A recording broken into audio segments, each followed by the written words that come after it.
Қазақстан Республикасының президенті Нұрсұлтан Әбішұлы Назарбаевтың 2003 жылдың 15 қарашадағы жарлығы бойынша шілденің 3 жексенбісі металлургтер күні ретінде аталып өтіледі. Осы айтулы мерекеге орай Қаратау тәжіне баланған Кентау қаласында 19 шілде күні металлургтер күні ерекше мерекелік көңіл күймен аталып өтілді.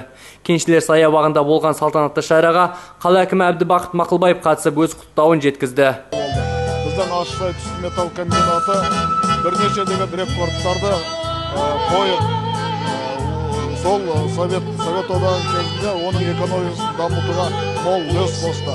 Соның арқасында біздің Кентауымыз гүлденіп, дамып, бүкіл одақтағы өте бір тамаша, тұруға қолайлы әсем қалалардың бірі болды. Сол біздің қазіргі ағаларымыздың ұрпақтары келешекте олардың жолдарын жалғастырады ойлаймын.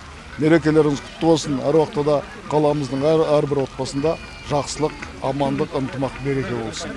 Шынында өмірін металлургия саласына арнаған қызметкерлердің ерен еңбектері әсте елеусіз қалмасы анық. Металлург мамандығын әрдайым мықты, еңбекқор, қайсар жанды адамдардың ісі болып саналады. Мереке күні өндіріс ардагерлері де ұмыт қалған жоқ. Алғыс хаттармен арнайы сый-сияпаттарда табысталды.